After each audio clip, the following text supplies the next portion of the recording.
So, I made a video for Bearing's Healing Toxic Whiteness playlist, but the bear's too much of a big shot for me to easily get his attention, or I'm just a noob and I can't figure it out. So, I decided to get his attention by roasting one of his frequent interlocutors, Michael Rowlands. We are going to be looking at a video that Bearing just did a response to. I've seen a few of Michael's videos, pretty much just because of response videos to him, and I've seen him on Twitter. He seems like most SJWs. A nice guy, thinks science is cool, good intentions, biased by modernity. But I disagree with him in general, and he has stumbled onto one of my pet peeves, and I need to get Bearing's attention, so I'm gonna roast him. So why is it then that people have such a hard time accepting that maybe, just maybe, our ideas about gender and sex aren't perfect? That maybe our simplistic binary view of something as complicated as personal identity might not be as cut and dry as we think it is?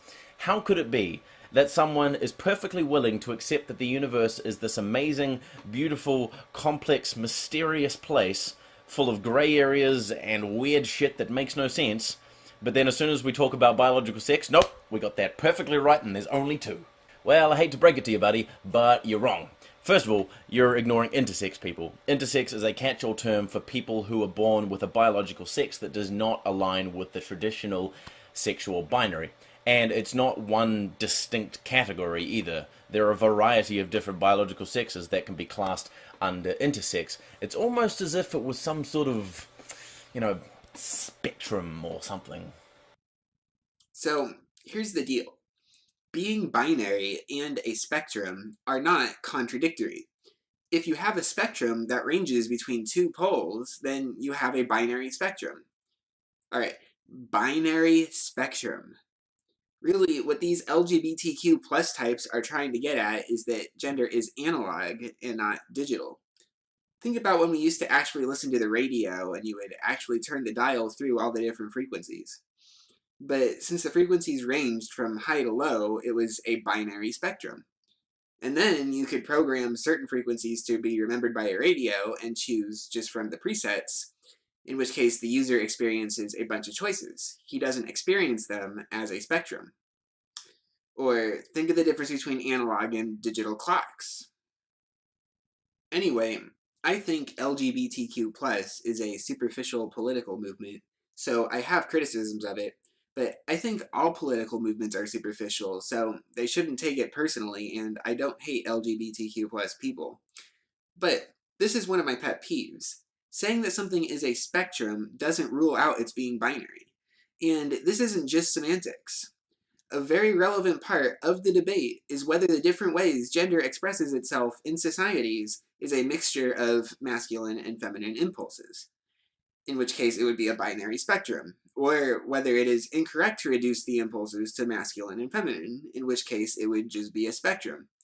Personally, I lean toward the former view, that it is a binary spectrum, and I value the opposition in Greek religion between Apollo and Dionysus as a fine metaphor.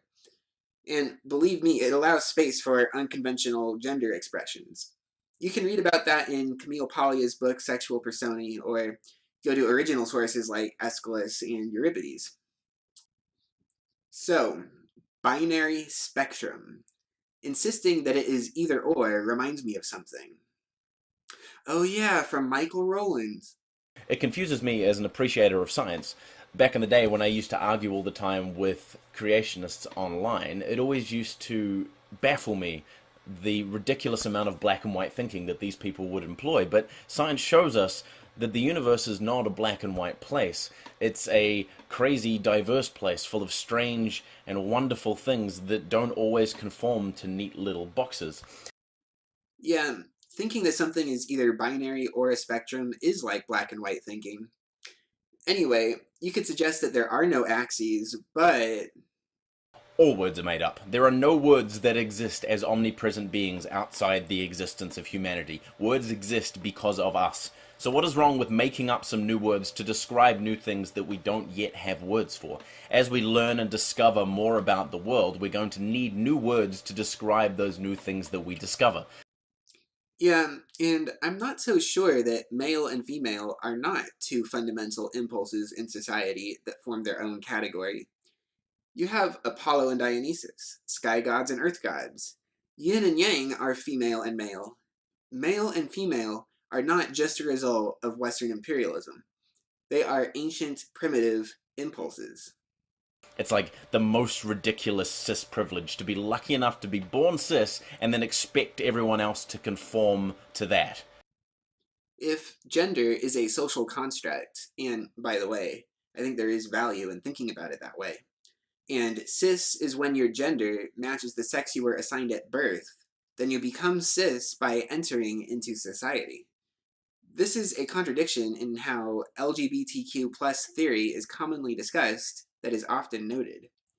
If gender isn't significant, that is, if everything different about men and women is socially constructed, then it isn't any more meaningful for someone to transition to being a man or a woman than it is for a society to have socially constructed gender roles. All right, another bit from Michael here. It makes no sense to me that people would be so adamantly against even entertaining the idea that gender and biological sex might be slightly more complicated than they think it is. Let's face it, dog.